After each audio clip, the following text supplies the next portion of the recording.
እንዴት ነሽ? ሰላም ነው። እግዚአብሔር መምህር ይመስገን። ተስፋዬ እንዴት ነህ? እግዚአብሔር ይመስገን። ደህና ነሽ? ከቤይሩት ነው የምደውልልህ። ቤይሩት። እሺ። ቅርብ ጊዜ ወዲህ ነው ያው ትምህርቶች ማዳመጥ የጀመርኩት። በጣም ጥሩ ናቸው። እግዚአብሔር ይስጥክ። በጣም ተለውጬበታለሁ እና መጀመሪያ ላይ ያው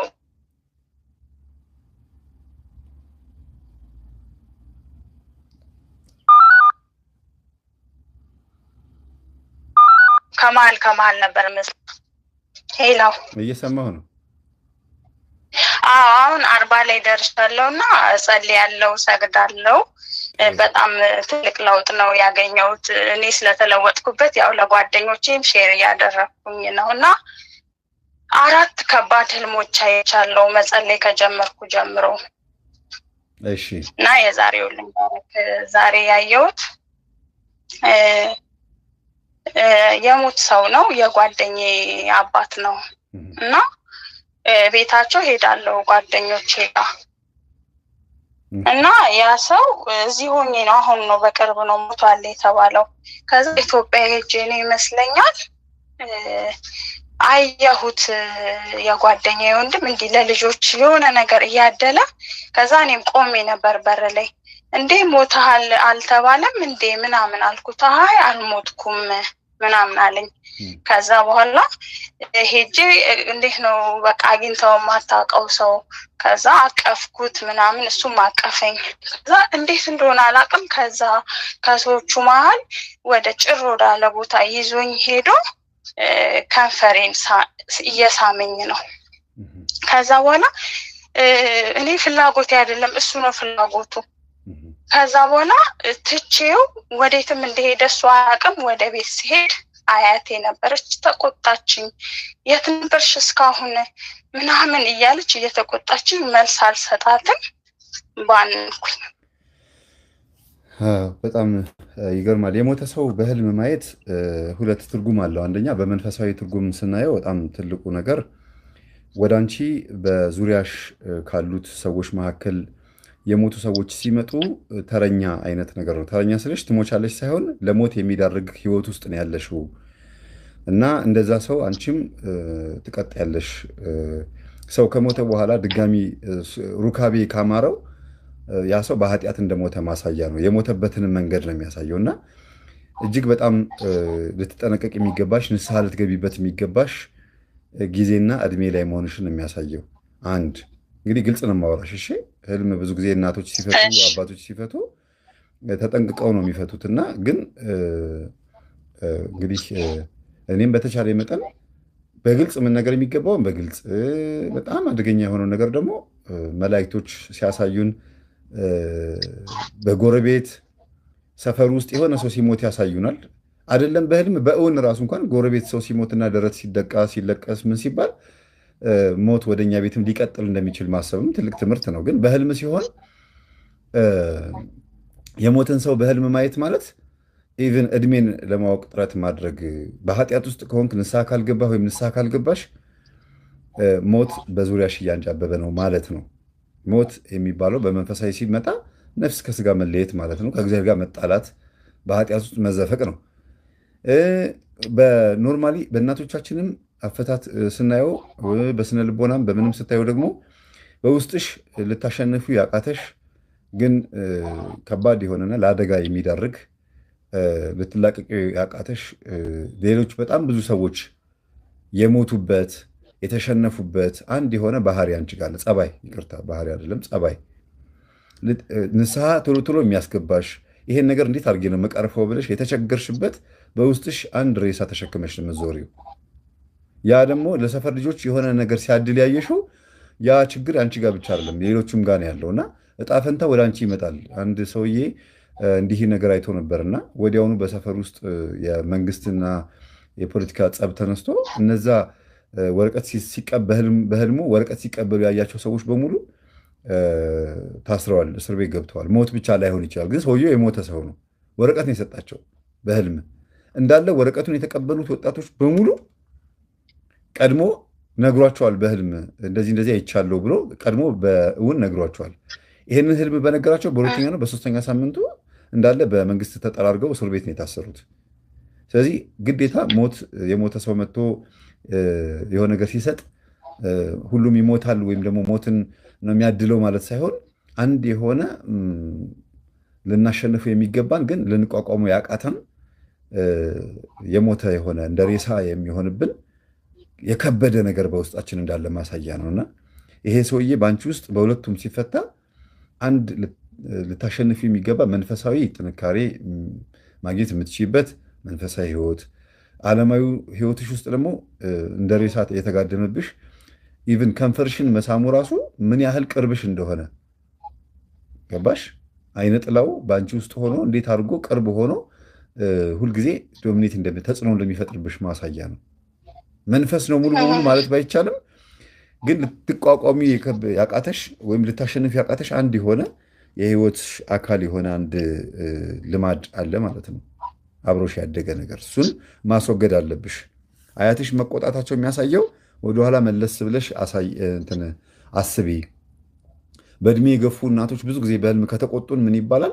የተፈቀደልህ እድሜ ይሄ ነበረ፣ ግን አንተ ደግሞ ራስን በራስህ እያጠፋህ ራስን በራስህ እየገደልክ ነውና አስብበት እንደማለት ነው። ብዙ ጊዜ በእድሜ የገፉ ሰዎች ይቆጣሉ በህልም እና ስለ እድሜ ነው የሚናገሩ። አስቢበት፣ የተፈቀደልሽን እድሜ ባጭሩ አትቅጭው፣ በአንቺ ላይ ሞት እያንጃበበ ነው ማለት ነው ትርጉሙ።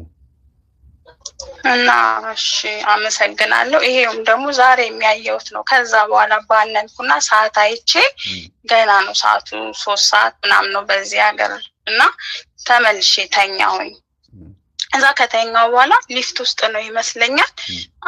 አለያቸውም። አንዷ 5 ዓመት ልጅ ትሆናለች፣ አንዷ ደግሞ ከ18 ዓመት እድሜ በታች ናት። አብረው ሊፍት ውስጥ ናቸው እና ሊፍት ውስጥ ከገባን በኋላ ሊፍቱን የነካሁት እኔ ነኝ። 5 ቁጥር ላይ ነካሁት። እኔ ግን መሄድ የነበረብን 3 ላይ 2 ላይ እንደዛ ነው ብቻ። እዛ 5 ስነካው ክፍት ሲል ሊፍቱ 5ኛ ላይ ያለው ያስፈራል። ፎቁ በጣም ያስፈራል። ወይኔ ተሳስተን ነው እዚህ አይደለም ተሳስቼ እኮ ነው የነካሁት እላቸዋለሁ። ልጆቹ የእድሜያቸው መጠን ነው እንጂ የሚታየኝ ማን ሆኖ አላወኩም። ከዛ ሊፍቱ ክፍት ሲል ጭር ካለው እዛ ከበረንዳው ጋር ነው። እንዴት ነው አባቶች ለብሱት ቀሚስ የለም ቀሚስ ነው የሚባለው እሱ እንደሱ የለበሰ ነጭ የለበሰ ከጉልበቱ በታች ቀሚሱ ብቻ ይታየኛል። ሊፍቱ እንዴት ነው ሊፍቱ እስኪዘጋ የሆነ ወደ ውጭ ነገር ታየለ። እዛ ነጭ የለበሰ ቀሚሱ ነው የሚታየኝ፣ ሌላ ነገሩ አይታየኝም። እንዴት ነው የሆነ ነገር ተደብቆ እንትኑ ጫፉን ብቻ የሚያሳይክ ነገር የለም። ማንነቱን ብቻ ወንድ ነው። ከዛ በኋላ ይለኛል ከበደኝ። ወዲያው ያንን እንዳየው ከበደኝ። ሁሉ ጊዜ በተደጋጋሚ የመጣ የሚፈታተኛል በተኛንበት እንደዚህ አይነት ነገር ከበደኝ። ከዛ በስመ አብ ብዬ ባነንኩ። ስትባንኝ በስመ አብ ብያለሽ ነው የባነንሽው? አዎ ምንጊዜም ቅዱስ ሚካኤል ቅዱስ ገብርኤል በስመ አብ እላለሁ። ምንጊዜም እንዲህ አይነት ነገር በሚገጥመኝ ሰዓትም አማትባለሁ። እንደምንም ቢከብደኝም ጄንጎትቼም ቢሆን አማትባለሁ። ይህችን ዝም ብለሽ በወረቀት ላይ ጻፊያት ወይም አጀንዳ ግዢና ጻፊያት ዝም ብለሽ። ለምን መንፈሳዊ የሆኑ ጥጎች ውስጥ ልክ እየዘለቅሽ በመጣሽ ቁጥር ራስሽን በትህትና ዝቅ ማድረግሽን የሚያሳይ ነውና ትልቅ ነገር ነው። እነሱ ህፃናቶች ወይም ልጆች ናቸው ብለሽ ነው የምታስቢው አይደለም በህልምሽ ውስጥ? አዎ እንዴት ነው ከሚያንሱ ናቸው። አንዷ ከ18 ዓመት በታች፣ አንዷ ደግሞ የ5 ዓመት ልጅ እንደዚህ 4 ዓመት የምትሆን ልጆች ናቸው። ብቻ ከኔ ጋር እኔ ነኝ ያው ሊፍቱንም የነካሁት እነሱንም ከኔ ጋር ናቸው። አሁን ምን መሰለሽ ይሄ ሊፍቱ አሳንሰሩ ወደ ላይም ውጭበት ወደ ታችም ውረጅበት በአንቺ ህይወት ውስጥ ራስን መፈተሽና ከፍታና ዝቅታን ነው የሚያሳየው።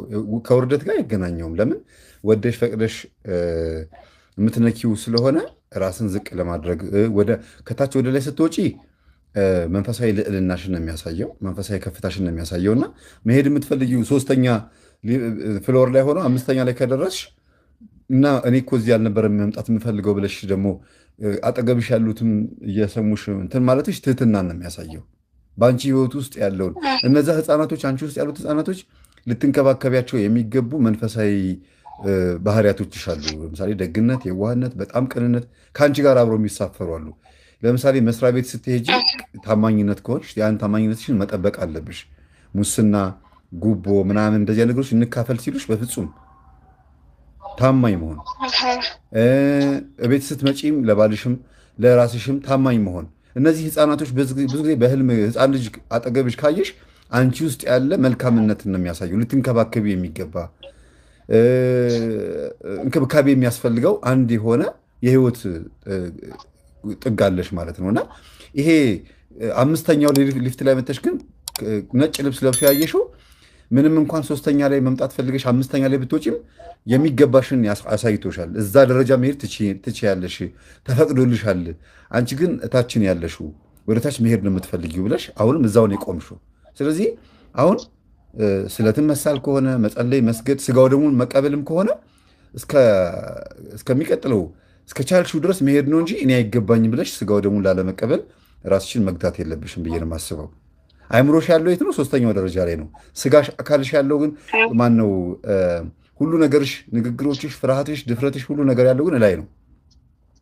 ፍላጎቶችሽ ግን አንቺ ኖርማሊ ምዕመን መሆን ነበረ።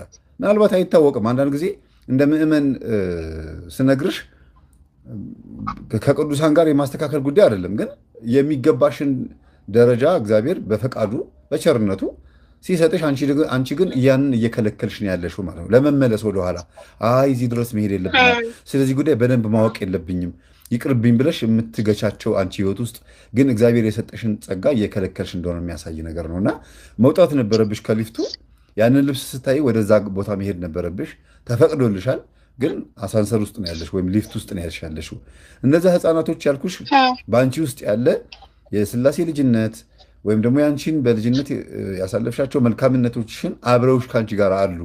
እነዛ ነገሮች ይገባቸው ነበረ። እነሱ እንዲያው ምንም አላሉም። አንቺ ነበርሽ የዘሻቸው መውጣት የነበረብሽ። ከዛ አንጻር ነው። እና ብትሺ ወደ አንቺ ህይወት ውስጥ ማለት ነው ስመጣ፣ ወደ ራሴ ስመጣ ይሄ ወንጌል ባዳመጥሽ ቁጥር የተለያዩ ገጠመኞችም ይሆኑ የማንኛውም ሰባኪ ትምህርት ስታዳምጪ ራስን መፈተሽ፣ ከዛ በኋላ ደግሞ እግዚአብሔር ይሄን ነገር ፈቅዶልኛል፣ ኃጢአተኛና በደለኛ ነኝ፣ ግን ስጋና ደሙን እንድቀበል ስለፈቀደልኝ እንጂ ጻድቅ ሆኜ አይደለም የምቀበለው ብለሽ ራስሽን በዛ መስመር ውስጥ ከተሽ ስጋና ደግሞ መቀበል፣ ንስሐ መግባት፣ ማወቅ የሚገባሽን እውቀት እስከ ጥግ ድረስ መሄድ ነው እንጂ እኔ ወደ ታች መውረድ አለብኝ እዚህ ድረስ መምጣት አይጠበቅብኝም ብለሽ ይሄ አትገድቢ አንቺ ውስጥ ያለውን አካሄድ።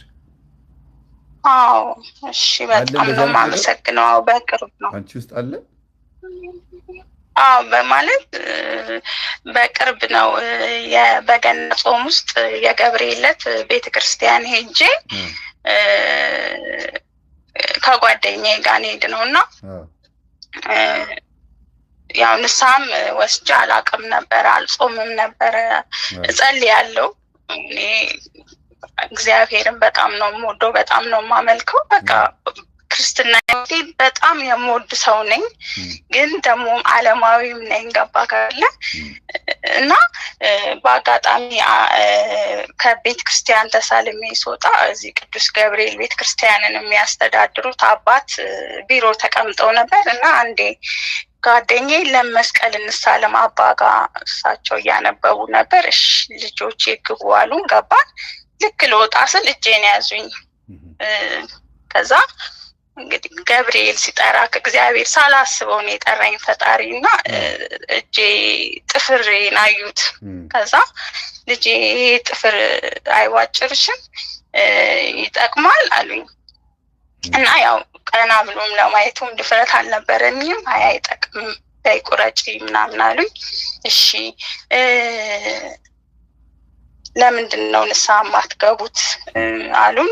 ምን ሱስ አለባችሁ ወይ? ሁሉም እንደ አባት መጠየቅ ያለባቸውን ተገቢ ያልሆነውን ነገር ጠየቁ። ሁሉም ነገር ናቸው መከሩንና ቅዳሴ ከሰዓት ነበር እና አንዴ ታመመች ልጅ ነበረች ነፍሷን ይማረውና ሐኪም ቤት ሄደን መጠየቅ ነበረብን እዚህ ነው የሞተው አሁን ኢትዮጵያ ሄዳ ተቀብራለችና እግዚአብሔር ነፍሷን ይማረውና በሐኪም ቤት ልንሄድ ነው የታመመ ሰው ልንጠይቅ ስንላቸው እንግዲህ አሁን ሲዱ የማርያም ዕለት ነው አሉ ያው እኔ እግዚአብሔር በምክንያት ጠርቶኛል አልቀርም ጓደኛዬ እንሂድ ስላት ያው ጓደኛዬ አልሄድም ንጹህ አይደለም ማለችኝ አይ ድሌንማ አላስመልጥም ብዬ ትሬን ቆርጬ ጥፍር ቀለም አስለቅቄ በቃ አባት እንደተመከርኩት ሄድኩኝ ከቀዳሴ ሲጨርሱ በር ላይ ጠበኳቸው አስታወሱኝ ጥፍርሽን ቁረጭ ያሉኝ ልጅ ነኝ በጣም ተደሰቱ ነገረኛ ነሽ በጣም በቃ ተደሰቱ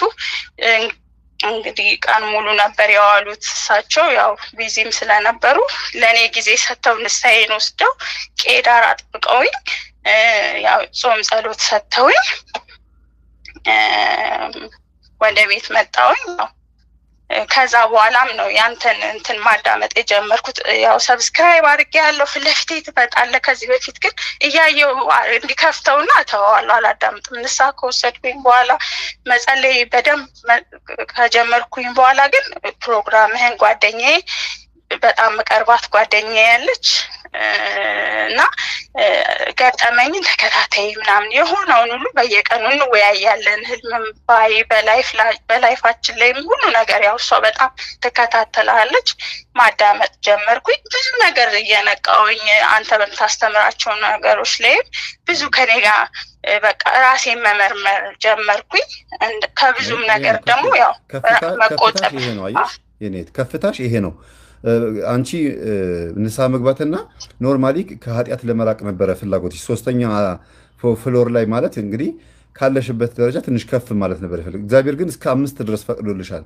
ያ ማለት ጠላትሽን ፈጣሪሽንም አጠቃላይ ህይወትሽንም በደንብ እንድታውቂ እድሉ ተሰጥቶሻል የማዳመጥ ያለማዳመጥ የመሳፈር ያለመሳፈር ወደታች ወደ ሶስተኛ መውረድ የምትችይበትን ያሳንሰሩን በተን የመንካት ወይም ወደ 7ኛ ከፍ ማለት ያንቺ እጅና ጣትሽ ላይ ነው ያለው ጣት ደግሞ በህልም ደግሞ ፈቃድ ነው የሚገርምሽ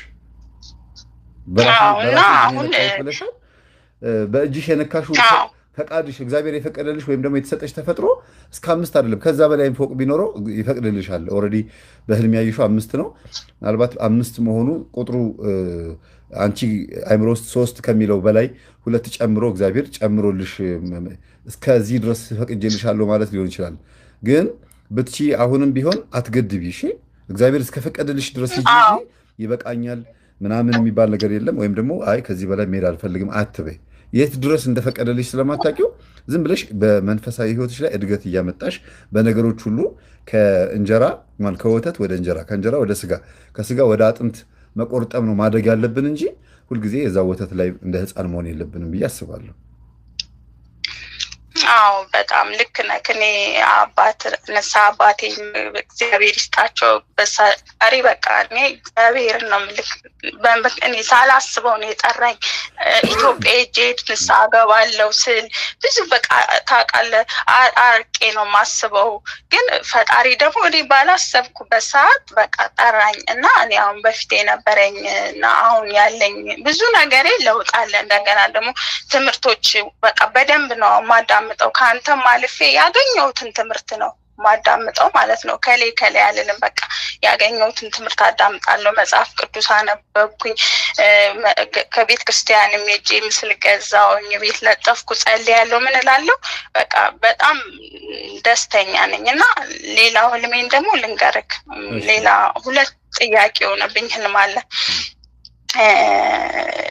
አንድ ማወራው ልጅ አለ ኢትዮጵያ በሶሻል ሚዲያ ነው የምንተዋወቀውና ከልጁ ጋር በፍቅር ግንኙነት ጉዳይ ነው የምናወራውና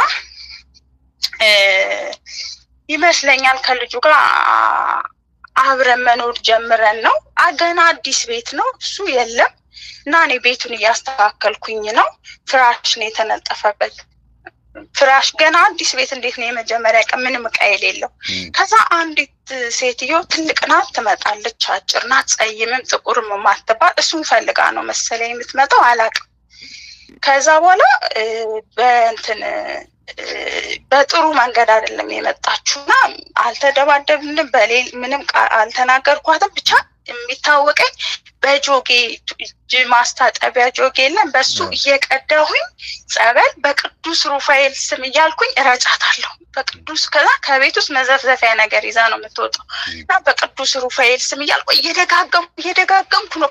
ትከብደኛለች ሳልነካት። ሴትዮዋ በጣም ነው የምትከብደኝ። እንዴት ነው የሆነ ተኝተክ አንዳንድ ጊዜ በእንቅልፍ ልብ የሚከብድክ ነገር አለ። እንደዛ አይነት መንፈስ ነገር ትከብደኛለች። በቅዱስ ሩፋኤል ስም እያልኩኝ እረጭባታለሁ። ከዛ በኋላ ወደቀች መሬት እና አልወጣም አለችኝ። መዘፍዘፊያ በእጇ ይዛል። ከመሬት ተነስታውንም ኪችን ገባችብኝ። ኪችን ስትገባብኝ አሁን በቅዱስ ሩፋኤል ስም እያልኩኝ እየረጨዋት የቀዳው ነው ምረጫት። ከዛ በኋላ አስወጣዋትና በሩን ዘጋሁት። ከዘጋሁት በኋላ ቀርቅሬዋለሁ እኮ ግን በሩ ተከፈተ ስል የቀረቀርኩት ነገር ነው የተከፈተው። ግን ሴትዮዋ የለችም፣ አልገባችም። ባነንኩኝ።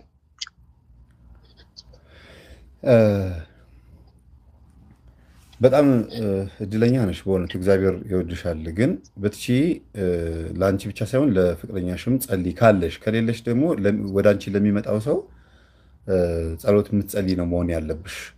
አንደኛ ባዶ ክፍል ነው ወይስ ዕቃ ያለው ክፍል ነው?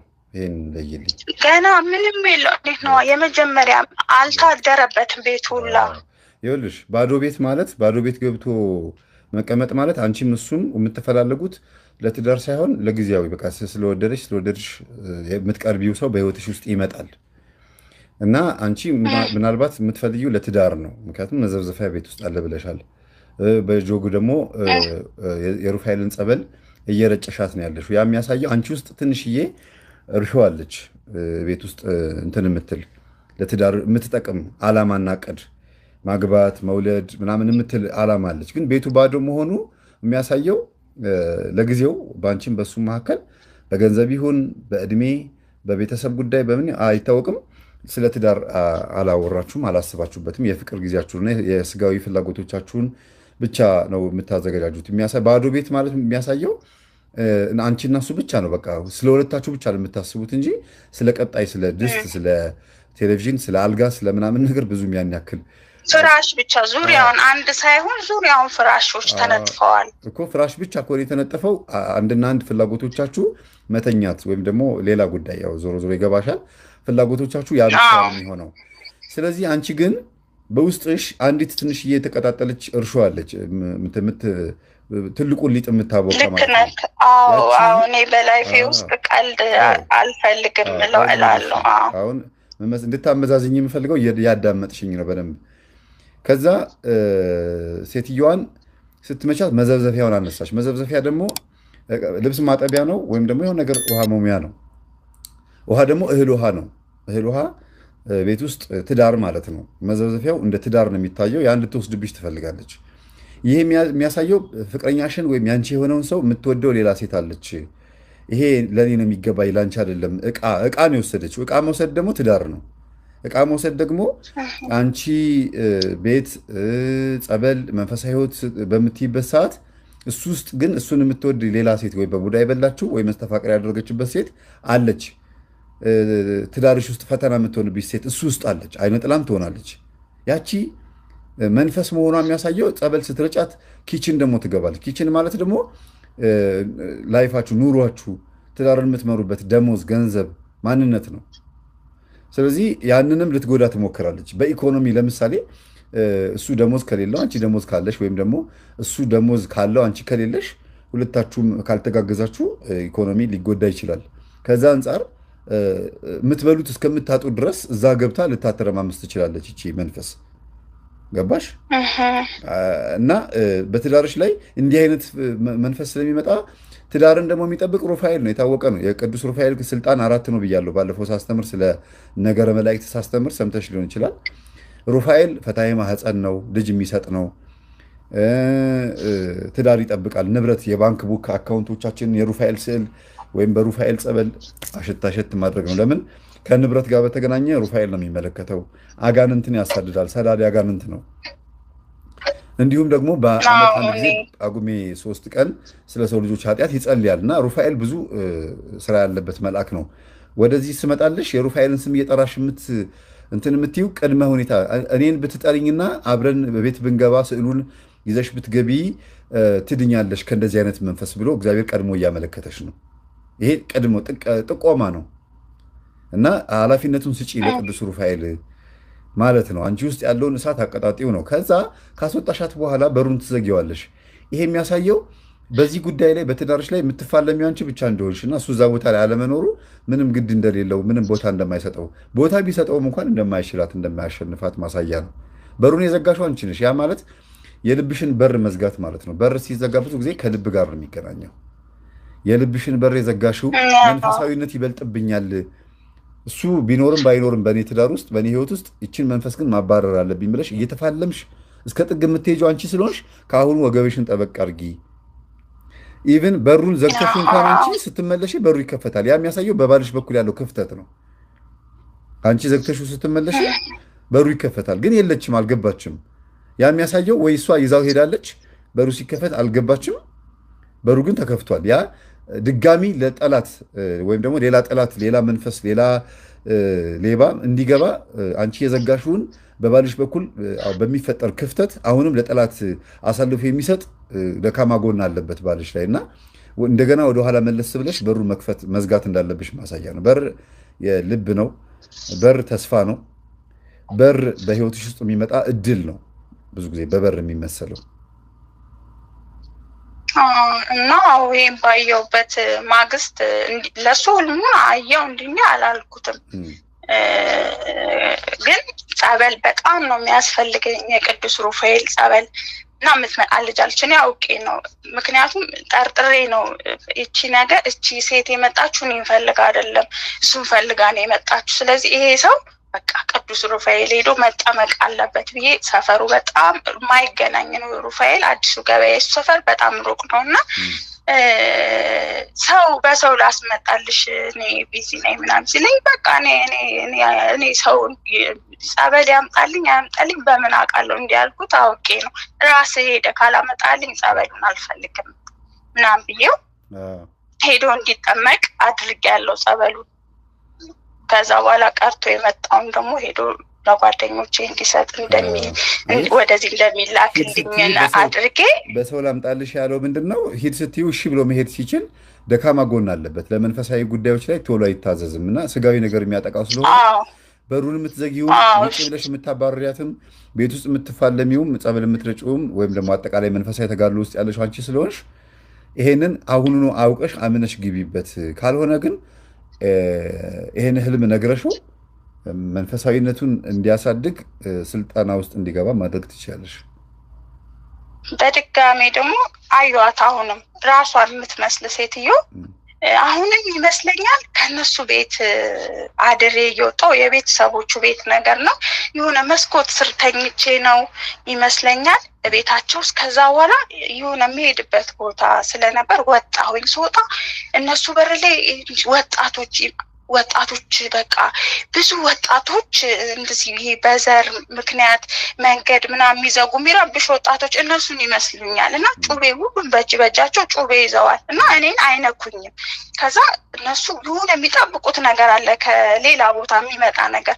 ከዛ በእነሱ መሀል አልፌ እየሄድኩኝ ራሷን የምትመስል ሴትዮ ናት እና ጥቁር በጥቁር አርጋ ነጠላዋን ወደ ላይ አዘቅዝቃ እኔ መንገዴን ቀጥ ብዬ እየሄድኩ ነውና በመጥፎ ያዘነ ሰው እንዴት ነው የሚሞተበት? ጥቁር በጥቁር አድርጎ ነጠላዋ ጫፉ ጥለቱ ጥቁር ነው እንደሱ አዘቅዝቃ በመጥፎ አይን እያየችኝ እንዴት የተጣላክ ሰው ሜክ እንደዛ እያየችኝ አለፈች እና ሁለቱ ሴቶች ተመሳሳይ ናቸው። ትንሽ ከለሯ ያሁኑ የበለጠ ጠቆረብኝ እንጂ ጥረታቸው ምናናቸው አንድ አይነት ነው።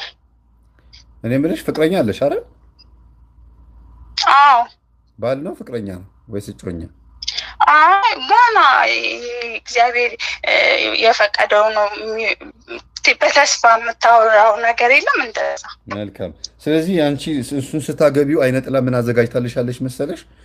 የሰፈር ህይወት ታሪኩን የእንትና ጓደኛ ነበረ አሁንም ትወደዋለች ምናምን አዋርደዋለሁ። ይሄ ጩቤ ይዘው ቆሞ ያየሻቸው አብዛኞቹ አንቺ እሱን ካገባሽው ወይም እሱ ያንቺ ከሆነ እንዲህ አይነት ነገር ነው የሚጠብቀው።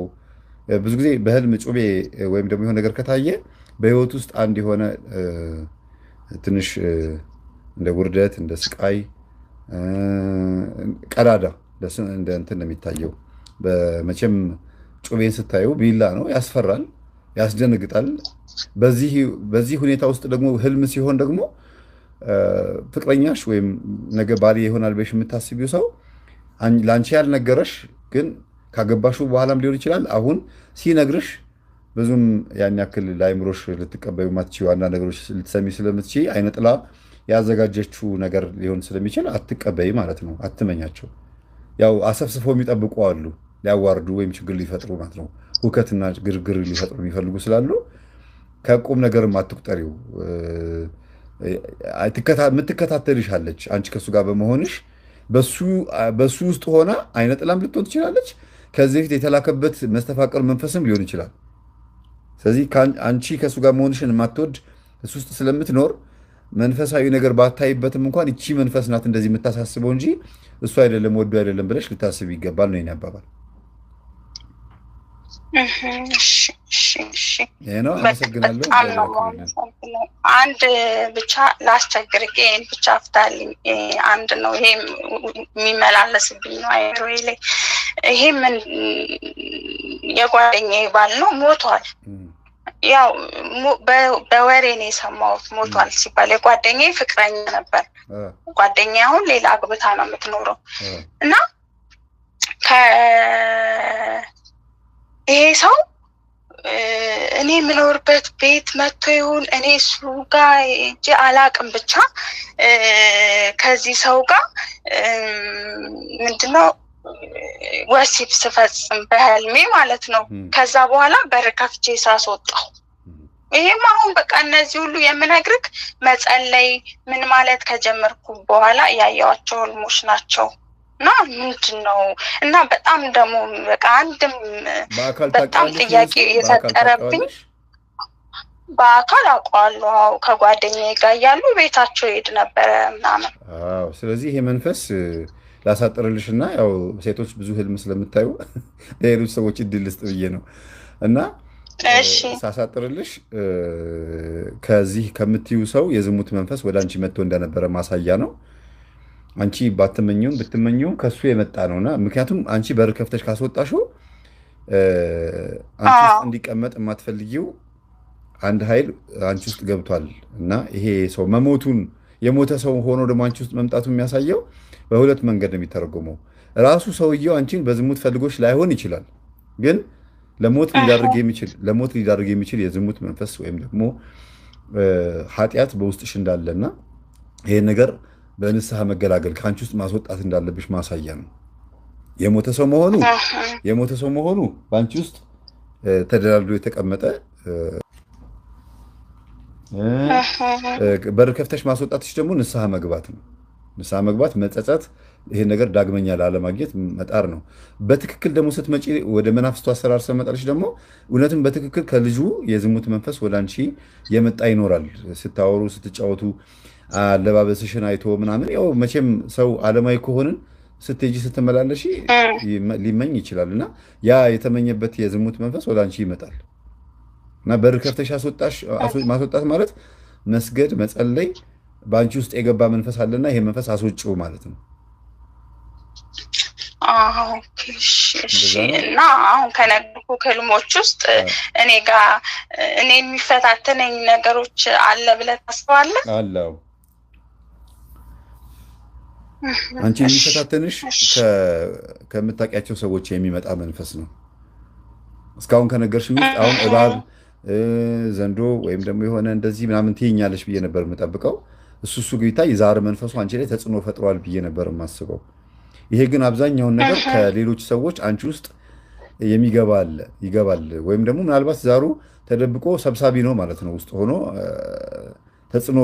ተጽዕኖ ስላለበት ወይም ደግሞ አቅም ስለሌለው አቅም ስላጠረው ሌሎች ሰራዊቶችን እየሰበሰበ በዛ ሊዘረጥጥሽ ያሰበበት ሁኔታ ይኖራል እና በብዛት ከሰዎች ከጓደኞችሽና ከጎረቤቶችሽ ወይም ከምታውቂያቸው ሰዎች የሚገባ መንፈስ አለ እና ደግሞ ይገባል። እድል ነበረው፣ ልብሽ ክፍት ነበረ፣ የዋህ ነሽ ወይም ደግሞ ሰው ታምኛለሽ መሰለኝ እንግዲህ ይሆናል እንግዲህ። እሺ መምህር፣ እኔ አበረታለሁ። እግዚአብሔር እሺ፣ በጣም ነው የማመሰግነው። እግዚአብሔር እድሜና ጤና ይስጥክ። በጣም በጣም አመሰግናለሁ። እሺ እግዚአብሔር ይስጥክ። እሺ ቻው፣ ደህና እደር።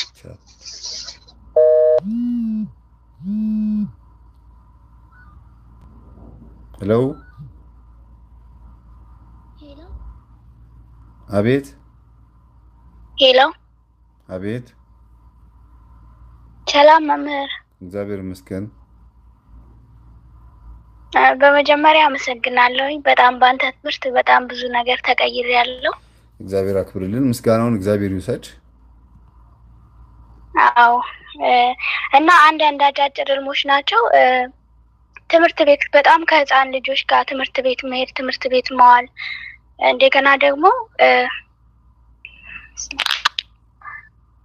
በራችን ላይ ቤታችን በር ላይ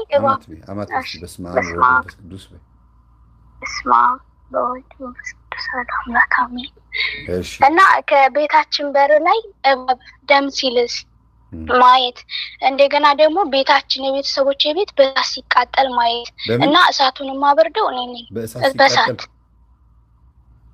በእሳት ሲቃጠል ያለው እንደገና በንፋስ ሲወሰድ ብዙ ጊዜ በእሳት ሲቃጠል ያለውና የሆነ ሰዓት ላይ አንተ መተህ ቅዱስ ኤልሻዳይ ቅዱስ አዶናይ ላይ እጅን ዘርግተህ እየጸለይክ እኔ ደግሞ ትንሽ አፈር አንስቼ ስራይበት ከዛ እሳቱ ሲበርድ ነው ማየው። ሌላው በንፋስ ሲወሰድ እንደገና ቤታችን ላይ ደግሞ ጥቁር አሞራ ሲጮህ፣ በጣም ጥቁር አሞራ ሲጮህ በብዛት ደግሞ ከህፃን ልጆች ጋር ትምህርት ቤት ሄዳለሁ። ቆይ አንዴ፣ እንደዚህ ስትሄጂ ሁሉንም መዘርዘር አልችልም። የመጀመሪያውን በራችሁ ላይ እባብ ደም ሲልስ ያየሽው ግብሩን የሚፈልግ ወይም ደግሞ ቡና በማፍላት ወይም ጠንቋይ ቤት በመሄድ ወይ የተለያዩ ግብር የለመደ መንፈስ ይኖራል እና ግብሩን ከሰዎች ደም ከበቀልም ሊሆን ይችላል ከተለያዩ አይነት ጸቦች ግብሩን የሚፈልግ የዛር መንፈስ እናንተ ቤት ውስጥ እንዳለ እንዳሰፈሰፈ ለምን አልተገበረልኝም፣ ለምን ቤት ውስጥ ያለውን አምልኮ አቆማችሁ በሚል ሰበብ መንፈሱ ሊበቀል እንደሚፈልግ ማሳያ ነው። ዛር ነው በእባብ የሚገለጠው። ኧረ ስሙ፣ በዕለት አምልኮት ጸሎት ቦታ የግድ ቤት ያስፈልገናል። የጸሎት ቦታ ከሌለህ በቃ ምንም የቅዳሜና የእሁድ የቤተ ክርስቲያን ተመልካቾች ነው የምትሆኑት እንጂ መንፈሳዊ ኃይልን በእውነት ለመያዝ ፍጹም አቅም ያጥረናል።